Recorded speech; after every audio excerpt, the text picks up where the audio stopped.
ठीक है, तो अभी मैंने थर्ड नोट में क्या बताया, थर्ड नोट में ये बताया कि अगर तीनों प्लेन्स पैरेलल एंड डिस्टिंक्ट हो जाए तो सिस्टम ऑफ इक्वेशन इनकंसिस्टेंट होगा और उसका कोई सॉल्यूशन नहीं होगा। पैरेलल एंड डिस्टिंक्ट का कंडीशन क्या हो जाएगा, delta is equal to delta 1 is equal to delta 2 is equal to delta 3 is equal to 0। ठीक है, अब सुनो, तुम्हें ना ये डेल्टा 1 डेल्टा 2 डेल्टा 3 कैलकुलेट करने की ज़रूरत नहीं है। तुम सिर्फ क्या कैलकुलेट करोगे, डेल्टा। डेल्टा अगर तुम्हें 0 मिल गया, ठीक है ना, डेल्टा 0 मिल गया, तो अब ये डेल्टा 1 डेल्टा 2 मत कैलकुलेट करो। अब तुम प्लेन पर आ जाओ। अब देखो कि प्लेन के अंदर क्या चल रहा है। अगर तुमने देखा कि तीनों प्लेन्स तो अरे तो पैरेलल हमें मिल गया, तो तुम जैसे ही तीनों प्लेन पैरेलल मिल गया वैसे ही डेल्टा 1 डेल्टा 2 डेल्टा 3 0 के इक्वल होगा and the system is inconsistent and have no solution. तो तुम्हें डेल्टा 1 डेल्टा 2 कैलकुलेट ही नहीं करना है, तुम्हें सिर्फ क्या कैलकुलेट करना है, डेल्टा। ठीक है, ये हमारा थर्ड पॉइंट हो गया। अब आ जाओ फोर्थ पॉइंट पर। फोर्थ पॉइंट में क्या है, if any two of the three planes are parallel, if any of the three planes are parallel and distinct and the third plane is non-parallel to the two parallel planes, then also delta is equal to 0. ठीक है, and at least one of delta 1 delta 2 delta 3 is not 0 and the system is inconsistent and have no solution। मतलब क्या बोला जा रहा है कि अगर any two of the three planes, तीन प्लेन में से कोई भी दो प्लेन पैरेलल हो जाए, देखो तीन प्लेन में से कोई भी दो प्लेन पैरेलल हो जाएगा ना, तो अब चाहे तीसरा प्लेन कुछ भी होता रहे, उस दोनों पैरेलल प्लेन के साथ वो क्या हो जाए, किसी एक प्लेन के साथ कॉन्साइड हो जाए, या वो तीसरा प्लेन दोनों पैरेलल प्लेन के साथ पैरेलल हो जाए, या तीसरा प्लेन दोनों पैरेलल प्लेन के साथ नॉन पैरेलल हो जाए। नॉन पैरेलल होगा तो भी कट करेगा दोनों प्लेन को, चाहे तीसरा प्लेन कैसे भी हो, किसी भी ओरिएंटेशन में हो, सिस्टम तो इनकंसिस्टेंट होगा। बिकॉज जैसे ही दो प्लेन पैरेलल हो गया वैसे ही हमें कोई पॉइंट तीनों प्लेन पर कॉमन नहीं मिलेगा। तो यही बोला जा रहा है। And the third plane is non parallel to the two parallel plane, जो तीसरा प्लेन है वो नॉन पैरेलल हो जाए। मतलब ऐसे तुम देखो, मैं प्लेन को 2D में बना रहा हूँ, पहला प्लेन, दूसरा प्लेन पैरेलल एंड डिस्टिंक्ट, तीसरा प्लेन ऐसे कट कर दे, ये लाइन नहीं, ये प्लेन है, तो भी सिस्टम ऑफ इक्वेशन क्या हो जाएगा, इनकंसिस्टेंट होगा और नो सॉल्यूशन होगा। तो इस केस में क्या होगा, and at least one of then also delta 0 होगा। और इस पर्टिकुलर केस में क्या होगा कि delta 1 delta 2 delta 3 is not 0, कोई भी डेल्टा 1 डेल्टा 2 डेल्टा 3 क्या हो जाएगा, हमारा नॉट 0 हो जाएगा। ठीक है, जो मैंने ये वाला जो सेकेंड पॉइंट बताया ना तुम लोगों को, ये वाला जो क्रैमर्स रूल में तुम लोगों को क्या बताया मैंने, ये जो बताया ना, ये वाला केस हो जाएगा, ये केस हो जाएगा। अगर तुमको डेल्टा 0 मिल जाए और अगर तुम्हें दो प्लेन, तीन प्लेन में से कोई भी दो प्लेन पैरेलल मिल जाए और तीसरा प्लेन अगर नॉन पैरेलल मिला, तो फिर ये केस हो जाएगा, again system of equation is inconsistent and have no solution. तो ये सब तुम्हें डेल्टा 1 डेल्टा 2 डेल्टा 3 जब क्वेश्चन हम सॉल्व करेंगे ना, तो ये सब तुम्हें चेक करने की जरूरत ही नहीं है। सिर्फ तुम्हें क्या चेक करना है कि प्लेन के साथ क्या चल रहा है। समझ रहे हो बात को, ये सब कभी जरूरत नहीं पड़ेगी डेल्टा 1 डेल्टा 2 और डेल्टा 3 कैलकुलेट करने की। बस तुम्हें देखना है कि प्लेन के साथ हो क्या रहा है। अगर तुमने देखा कि दो प्लेन तो पैरेलल मिल गया और तीसरा प्लेन उस दो पैरेलल प्लेन के साथ इंटरसेक्ट कर गया, वैसे ही तुम क्या बोलोगे, system of equation is inconsistent and have no solution. ठीक है, तो यही बोला जा रहा है कि any two of the three plane is parallel and distinct and the third plane is non parallel to the two parallel plane, then also delta 0। और इस केस में क्या होगा कि इस तीन में से कोई एक नॉन 0 हो जाएगा। ठीक है, देख लो, ये को ऐसे केस दिया हुआ है। मान लो कि हमने पहला प्लेन और दूसरा प्लेन को, यहाँ पे हमने क्या बोला, let P1 and P2 are parallel, first plane and second plane are parallel and distinct and P3 is not parallel और P3 नॉट पैरेलल है। तो क्या होगा, A1/A2 is equal to B1/B2, C1/C2 but not equal to D1/D2। ये तो पहले दो plane के लिए, बिकॉज वो पैरेलल एंड डिस्टिंक्ट है। तो इस केस में डेल्टा 0 हो जाएगा। कैसे डेल्टा 0 होगा, A1 B1 C1 A2 B2 C2 proportional है, तो R1 एंड R2 क्या हो जाएगा, ये दोनों R1 एंड R2 क्या हो जाएगा, प्रोपोर्शनल हो जाएगा, फर्स्ट रो सेकंड रो, तो डेल्टा 0 हो जाएगा। As R1 and R3 are proportional, तो ये वाला केस हो जाएगा, पहला प्लेन दूसरा प्लेन ऐसे हो गया, ये प्लेन P1 हो गया, ये प्लेन P2 हो गया और ये जो प्लेन है ना हमारा P3 हो गया। तो इस केस में क्या होगा, कट कर रहा है इसको एक स्ट्रेट लाइन पे, तो इस केस में क्या हो गया, system is inconsistent and have no solution. ठीक है, तो ये हमारा फोर्थ पॉइंट हो गया। अब आ जाओ फिफ्थ पॉइंट पे।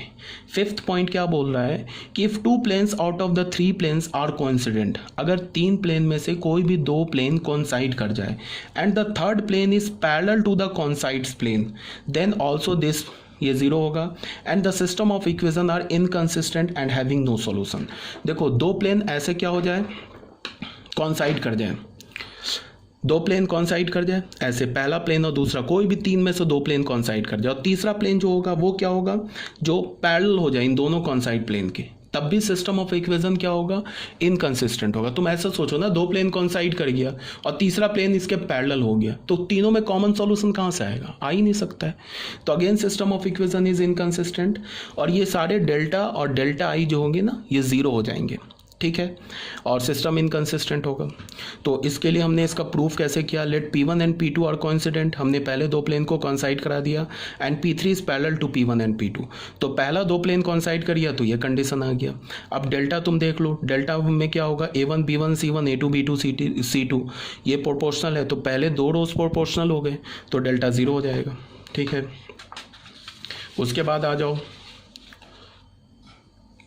डेल्टा वन में, डेल्टा वन में क्या है कि R1 and R2 are proportional, देख लो R1 R2, D1 B1 C1 D2 B2 C2, देख लो D1 B1 C1 D2, या देख लो D1 B1 C1 D2 B2 C2, ये इक्वल है ना, इसका मतलब क्या है, D1 B1 C1 D2 B2 C2 proportional है, तो फिर R1 R2 प्रोपोर्शनल हो जाएगा, तो डेल्टा वन भी ज़ीरो हो जाएगा।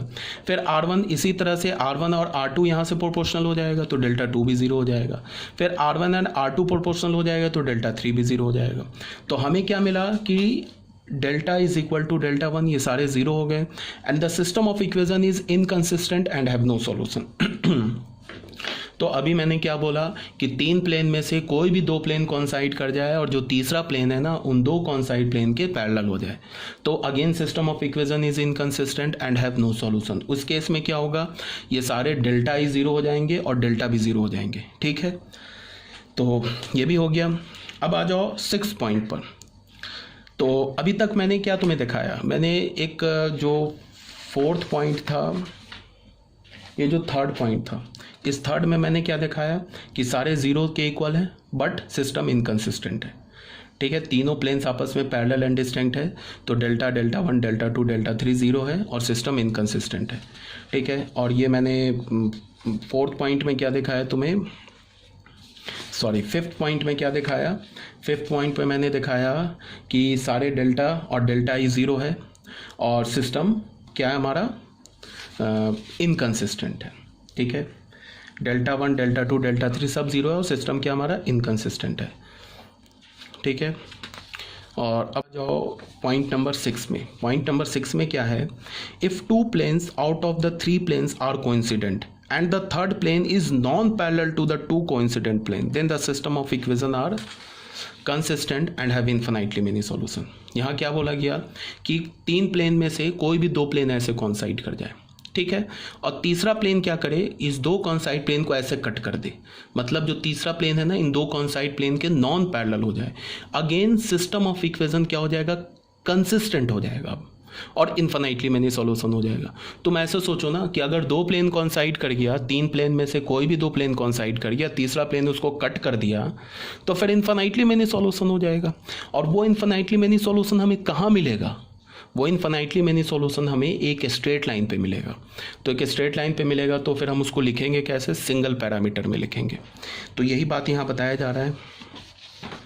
इस केस में भी क्या होगा देख लो, यहाँ क्या बोला जा रहा है, if any two of the 3 plane are coincide and the third plane is non parallel to the 2 coincide planes, then the system of equations are consistent and have infinitely many solution. इस case में भी delta delta one delta two delta three zero हो जाएगा। देखो P1 P2 को मैंने कॉन्साइड करा दिया, तीसरा प्लेन को मैंने P1 और P2 के नॉन पैरेलल करा दिया। तो इस केस में अगर P1 P2 कॉन्साइड कर गया तो ये कंडीशन होगा, ठीक है। तुम देख लेना, इसको तुम करके चेक करके देख लेना, delta delta one delta two delta three और डेल्टा सब ज़ीरो होगा। और यहाँ पे हमें इस कंडीशन से क्या पता चल रहा है कि इन्फिनिटली मैनी सॉल्यूशन होगा। क्यों होगा, बिकॉज तीनों प्लेन्स एक लाइन पर इंटरसेक्ट करेंगे, तो उस लाइन पर जितने भी पॉइंट्स हैं वो सारे सॉल्यूशन में आ जाएंगे। अच्छा, एक छोटा सा और बात मैं बता रहा हूँ कि दो प्लेन आपस में इंटरसेक्ट कैसे कर सकता है, या तो एक स्ट्रेट लाइन पर, या तीन प्लेन की बात कर लेता हूँ। तीन प्लेन कैसे इंटरसेक्ट कर सकता है, तीन प्लेन का कॉमन पॉइंट कैसे आ सकता है। ऐसा भी हो सकता है कि एक प्लेन ऐसा हो, एक प्लेन ऐसे कट करे, ठीक है, फर्स्ट प्लेन, सेकंड प्लेन और थर्ड प्लेन ऐसे कट करे, तो तीनों प्लेन जो होगा ना वो एक पॉइंट पर इंटरसेक्ट करेगा, पहला प्लेन, दूसरा प्लेन और ये तीसरा प्लेन। तो ऐसा भी हो सकता है कि तीनों प्लेन का एक पॉइंट ऑफ इंटरसेक्शन आ जाए, या फिर ऐसा भी हो सकता है कि पहला प्लेन ये दूसरा प्लेन ऐसे कट करे और तीसरा प्लेन इसके लाइन ऑफ इंटरसेक्शन से पास कर जाए। तो उस केस में क्या होगा, तीनों प्लेन्स एक लाइन पर इंटरसेक्ट करेगा। या ऐसा भी हो सकता है कि पहला प्लेन दूसरा प्लेन कॉन्साइड कर जाए, तीसरा प्लेन ऐसे कट करे, तो भी एक लाइन पर लाइन से तीनों प्लेन पास करेगा। तो मतलब क्या है कि दो प्लेन, ये तीन प्लेन्स जो होंगे ना, वो तो या तो एक पॉइंट से, मतलब एक पॉइंट तीनों प्लेन्स पर कॉमन हो सकता है, या तो एक लाइन तीनों प्लेन्स पर कॉमन हो सकता है। या तो अगर तीनों प्लेन कॉन्साइड कर जाए तो पूरा एक प्लेन जो होगा ना तीनों प्लेन्स पर कॉमन हो जाएगा। ठीक है, तो तीनों प्लेन्स पे जब एक पॉइंट कॉमन होगा तो वो हमारा कौन सा केस हो जाएगा, यूनिक सॉल्यूशन वाला केस हो जाएगा। जब delta is not equal to 0 बोला मैंने, तो वो यूनिक सॉल्यूशन वाला केस हो जाएगा। जब तीनों प्लेन, मतलब एक प्लेन ऐसे हो, दूसरा प्लेन ऐसे कट करे, तीसरा प्लेन ऐसे कट करे, तो तीनों प्लेन पर एक ही पॉइंट कॉमन आएगा और वो पॉइंट क्या हो जाएगा, तीनों प्लेन्स को सेटिस्फाई करेगा, यूनिक सॉल्यूशन हो जाएगा। और अगर ऐसा हो जाए कि दो प्लेन कॉन्साइड कर जाए, तीसरा प्लेन ऐसे कट कर दे, तो फिर क्या हो जाएगा, तीनों प्लेन्स एक लाइन पर, एक लाइन जो होगा वो तीनों प्लेन्स पर कॉन्साइड करेगा और फिर इन्फिनिटली मेनी सॉल्यूशन हो जाएगा। ठीक है, तो यहाँ क्या बोला गया, infinitely many solutions lies on the straight line and containing one parameter infinitely many solution, ये स्टार बना के मैंने बोला है। 7th पॉइंट में क्या है, if all the 3 planes are coincident, अगर तीनों प्लेन कॉन्साइड कर जाए तो क्या होगा, डेल्टा 1 डेल्टा 2 डेल्टा 3 0 हो जाएगा। And the system of equation is inconsistent and have infinitely many solution. अगर तीनों प्लेन कॉन्साइड कर जाए तो भी ये सारे डेल्टा 0 हो जाएंगे और सिस्टम ऑफ इक्वेशन क्या हो जाएगा, इनकंसिस्टेंट नहीं, कंसिस्टेंट हो जाएगा and have infinitely many solution. But यहाँ पे जो इन्फिनिटली मेनी सॉल्यूशन आएगा ना, ये इन्फिनिटली मेनी सॉल्यूशन कहाँ पे लाई कर रहा है, प्लेन पर लाई कर रहा है। और यहाँ पे जो इन्फिनिटली मेनी सॉल्यूशन आया ना हमारे पास, ये इन्फिनिटली मेनी सॉल्यूशन कहाँ लाई कर रहा है, एक लाइन पर। तो दोनों में डिफरेंस है। इस इन्फिनिटली मेनी सॉल्यूशन को लिखने के लिए हम सिंगल पैरामीटर यूज करेंगे और यहाँ पे इन्फिनिटली मेनी सॉल्यूशन को लिखने के लिए हम 2 पैरामीटर यूज करेंगे।